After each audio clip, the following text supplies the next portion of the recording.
Hello friends, कैसे हो सब। उम्मीद करते हैं सब बढ़िया होंगे। सो गाइस, आज के वीडियो में हम डिस्कस करने जा रहे हैं कंपैरिजन टेस्ट के बारे में। ठीक है, ये जो है test of the convergence improper integrals of the first kind का है। ठीक है, हमने 3 काइंड्स पढ़ाए थे, 3 टाइप्स पढ़ाए थे इम्प्रॉपर इंटीग्रल्स के, वो उसी का ये फर्स्ट काइंड है। ठीक है, तो कंपैरिजन टेस्ट देखो, इसके पहले हमने 2 वीडियो डिस्कस कर चुके हैं।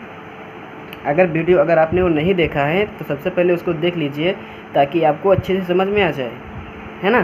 तो देखो, हमने तुम्हें कल बताया था कि ये सिर्फ 2 टाइप से ही क्वेश्चन पूछेगा, या तो बताइए कन्वर्जेंस है कि डाइवर्जेंस है, या फिर सो दैट करके पूछेगा कि so that the integrals F x is convergence. ठीक है, तो उसी में देखो एक आता है कंपैरिजन टेस्ट। कंपैरिजन टेस्ट से हम फंक्शन को कन्वर्जेंस प्रूव करेंगे। ठीक है, तो इसमें देखो कोई फंक्शन दिया रहता है एफ एक्स, उसी से हम मान लेते हैं, उसी एफ एक्स में से हमको एक फंक्शन निकालना रहता है जी एक्स, है ना। अभी जब एग्जांपल लगाएंगे ना तो समझ में आ जाएगा आपको। तो अगर एफ एक्स जो F mod of F X है is less or equal than ji x, है ना, तो फिर जो जी एक्स होगा एस इन्फिनिटी जी एक्स इंटीग्रल एस इन्फिनिटी जी एक्स डी एक्स क्या होगा, कन्वर्जेंट अगर है तो एफ एक्स डी एक्स भी कन्वर्जेंट होगा। अगर ये डाइवर्जेंट है तो ये भी डाइवर्जेंट होगा, है ना। एस इन्फिनिटी जी एक्स डी एक्स अगर कन्वर्जेंट है तो एफ एक्स डी एक्स भी कन्वर्जेंट होगा। ठीक है, उसी तरह वही है जो हम बता रहे हैं। सेकंड देखो क्या है, mod of F x is greater than ji x, mod of F x is greater और इक्वल देन जी एक्स, है ना। तो जो जी एक्स डी एक्स होगा s x g x D x होगा वो डाइवर्जेंट अगर है तो ये जो function f x D x है ये भी डाइवर्जेंट होगा। इतनी बात क्लियर हो गई। देखो alternative form of comparison test, देखो इसको सॉल्व करने के लिए क्या करते हैं, हम पहले तो जी एक्स मान लेते हैं, एफ एक्स मान लेते हैं, है ना। एफ एक्स रहता है उसमें से जी एक्स मान लेते हैं। तो जी एक्स जब मान लेंगे तो कैसे सॉल्व करेंगे, limit extending to infinity F x upon g x कर देंगे क्वेश्चन में हैं। अगर जो f x upon g x non zero आ रहा है, मतलब नॉन ज़ीरो ही आना चाहिए, कहने का मतलब ये है। ठीक है, नॉन ज़ीरो ही आना चाहिए, और जो जो क्वांटिटी होगी जो डिफिनिट क्वांटिटी आनी चाहिए। ठीक है, इनफाइनाइट नहीं आनी चाहिए, डिफिनिट क्वांटिटी आनी चाहिए, जो उसका सॉल्यूशन होगा डिफिनिट आना चाहिए।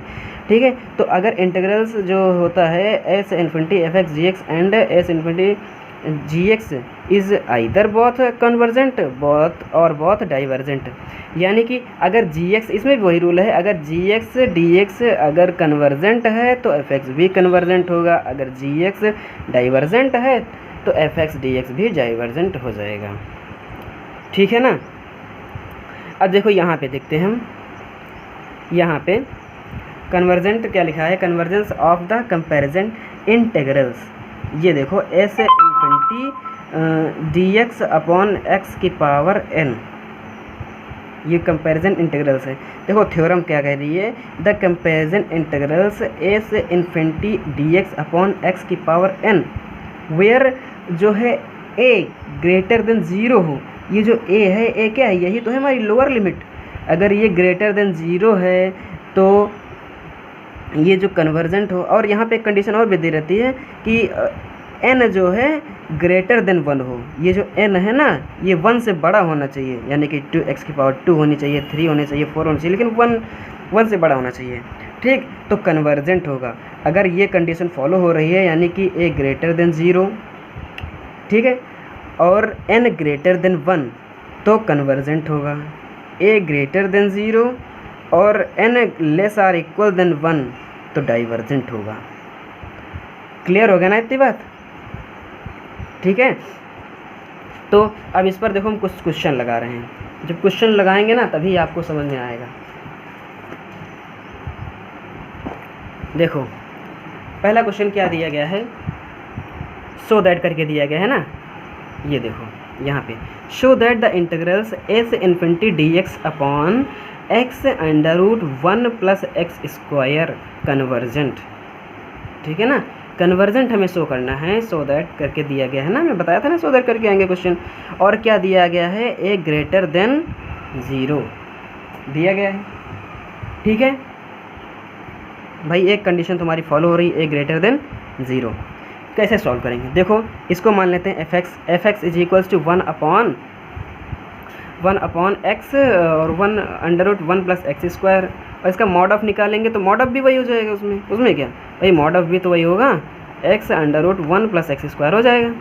ठीक है, अब देखो यहाँ से अगर हम एक्स स्क्वायर कॉमन ले लेंगे, एक्स स्क्वायर अगर कॉमन ले लेंगे यहाँ पर तो क्या हो जाएगा? देखो 1 अपॉन एक्स अंडर रूट, इसमें से अगर एक्स कॉमन लेंगे, एक्स स्क्वायर कॉमन ले लेंगे, सॉरी दिख नहीं रहा है, यहाँ पे देखो है ना, यहाँ से देखो यहाँ पे कॉमन ले लेंगे तो एक्स स्क्वायर कॉमन ले लेंगे यहाँ से, है ना, तो क्या बचेगा? 1 अपॉन एक्स स्क्वायर प्लस 1 ही तो बचेगा।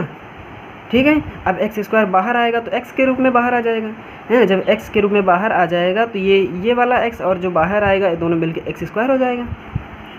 ठीक है ना, तो क्या हो जाएगा? 1 अपॉन एक्स स्क्वायर और 1 अपॉन इंटू में 1 upon under root 1 upon x square plus 1। ये बात क्लियर हो गई?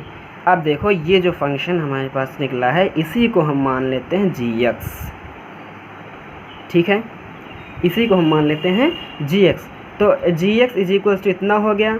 अब इसी में ये जो फॉर्मूला होता है एस इन्फिनिटी gx इसी में हम पुट कर देते हैं तो एस इन्फिनिटी हो जाएगा, और ए से एस इन्फिनिटी हो जाएगा, ए नहीं है पे 0 भी रख सकते हो, 0 है ना, तो 0 से इन्फिनिटी हो जाएगा dx 1 upon x square D x.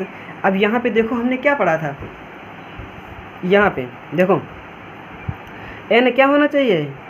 Greater होना चाहिए 1 से, है ना, और a ये तो भाई फॉलो ही हो रही थी, और ये क्या होना चाहिए? A N is greater then 2। तो यहाँ पे बताओ ग्रेटर है कि लेस है? यहाँ पे ये देखो n से ग्रेटर देन है ना, तो 1 से ग्रेटर है ना 2, तो हो जाएगा मतलब n is equals to 2 greater than 1। तो ये जो gx हो गया कन्वर्जेंट हो गया, कन्वर्जेंस हो गया ना, hence by the comparison test A से infinity 1 upon x square D x is convergent, then A से infinity F x D x is also convergent. समझ में आ गया ना भाई? कुछ नहीं रहता है, बस यही रहता है कि यहाँ पे ये कंडीशन देख लो, n वाली कंडीशन देख लो और a वाली कंडीशन देख लो। अगर ये फॉलो हो रही है तो फिर हमारा जो फंक्शन होगा gx होगा, जो gx हो जाएगा। अगर gx कन्वर्जेंट है तो fx भी कन्वर्जेंट होगा, अगर gx डाइवर्जेंट है तो fx dx भी डाइवर्जेंट हो जाएगा। ठीक है ना, इतनी बात क्लियर हो गई? देखो अगला क्वेश्चन करेंगे तो शायद और अच्छे से समझ में आ जाए। ठीक है, देखो अगला क्वेश्चन यहाँ पे, इसमें भी कह रहा है टेस्ट ऑफ द कन्वर्जेंट। इसमें कह रहा है टेस्ट करो, बताइए कि कन्वर्जेंट है कि divergent. Test of the convergent. ठीक है ना, देखो ये फंक्शन दिया गया है 0 से infinity x square upon x sign square X upon x square D x, इतना दिया गया है। अब देखो पहले तुम ये समझ लेते हैं, हर एक क्वेश्चन में सबसे पहले हमें यही समझना चाहिए कि ये भाई देखो क्वेश्चन वहाँ पे पेपर में तो ये लिख के आएगा नहीं कि ये फर्स्ट काइंड का है कि सेकंड काइंड का है ना। तो हमें यहाँ पे पहले पता करना पड़ेगा कि ये फर्स्ट काइंड का है कि सेकंड काइंड का है ना। तो देखो यहाँ पे हम पता करेंगे, यानी कि देखो इंटरवल जो देखेंगे अगर इनफाइनाइट है, देखो फंक्शन इंटरवल क्या है? इनफाइनाइट है कि नहीं, और जो फंक्शन है वो बाउंडेड है कि अनबाउंडेड है। देखो यहाँ पे लिमिट पहले रखेंगे, इन्फिनिटी रखेंगे यहाँ पे x की जगह पे, तो एक्स स्क्वायर इन्फिनिटी हो जाएगा, और 0 रखेंगे यहाँ पे नीचे रखेंगे तो 1/0 यानी कि इन्फिनिटी आ जाएगा, एग्जिस्ट नहीं कर रहा है। और अगर 0 रखेंगे तो यहाँ पे साइन 0 की वैल्यू कितनी होती है? साइन 0 की वैल्यू 0 होती है। और ये क्या होता है? एक्स स्क्वायर, अगर 1/x स्क्वायर क्या होता है? इन्फिनिटी होता है, तो ये भी एग्जिस्ट नहीं कर रहा है। इसके लिए हम क्या करेंगे भाई? दोनों लिमिट जो होती है एग्जिस्ट नहीं करती हैं। इसके लिए हम क्या करेंगे? इसके लिए हम इसको ब्रेक कर देंगे, यानी कि एस 0 से इन्फिनिटी था तो इसको ब्रेक कर दे रहे हैं, तो 0 से a sine square X D sine square X upon x square D X plus A से इन्फिनिटी, इसको ब्रेक कर दिए हैं। ठीक है, sine square X upon x square D X. अब देखो हमारे पास एक लिमिट का फॉर्मूला होता है कि ए से 0 से ए या 0 से 1 0 से sine x upon x is equals to 1। ये किसका फॉर्मूला होता है? लिमिट का होता है, ठीक है ना, एक्सटेंडिंग टू 0। ये जो है लिमिट का फॉर्मूला होता है sine x upon x is equals to 1। तो वही इसमें देखो फॉलो हो रहा है यहाँ पे, लिमिट एक्सटेंडिंग टू इन्फिनिटी है ना, लिमिट एक्सटेंडिंग टू इन्फिनिटी, ये भी क्या हो जाएगा? 1 हो जाएगा। देखो अगर भाई ये जो इसमें भी होल स्क्वायर नीचे भी स्क्वायर है ना, तो इसको अगर ऐसे करके ऊपर लगा सकते हैं ना, तो 1 का स्क्वायर 1 ही तो होता है, ठीक है। सो ए से मतलब 0 से A X square sine square X upon x square is proper integral. ये जो है प्रॉपर इंटीग्रल्स हो गया। अगर प्रॉपर इंटीग्रल्स हो गया तो ये क्या है? कन्वर्जेंट है ना, कन्वर्जेंट है भाई। ये वाला फंक्शन तो कन्वर्जेंट हो गया, ये वाला, ठीक है, ये वाला फंक्शन। अब इसको देखते हैं, देखो नाउ 0 से infinity x square sine square X upon x square D x, इसको हम एफ मान लेते हैं, sign square X upon x square. अब इसमें से जी एस देखो फाइंड कर लेते हैं। जी एस कैसे फाइंड करेंगे? ये जो 1 अपॉन एक्स स्क्वायर है इसको हम जी एक्स मान लेते हैं, ठीक है। तो जी एक्स इज इक्वल हो जाएगा 1 अपॉन एक्स स्क्वायर। तो इसका जब निकालेंगे तो ऐसे infinity ji x D x is equals to क्या हो जाएगा? ए से infinity 1 upon x square D x. जब अब इसमें भी देखेंगे वही चीज़ है भाई, एक्स एन की वैल्यू कितनी है? ग्रेटर देन 1 है। एन क्या है? एन क्या होना चाहिए? ग्रेटर देन 1 होना चाहिए। वही तो है, 1 से बड़ा है ना 2, तो वही है। तो ये भी क्या हो जाएगा? कन्वर्जेंट हो जाएगा, ठीक है। यहाँ पे देखो, hence we can say that A से infinity ji x D x is convergent, then A से infinity F x D x is also convergent, ठीक है ना।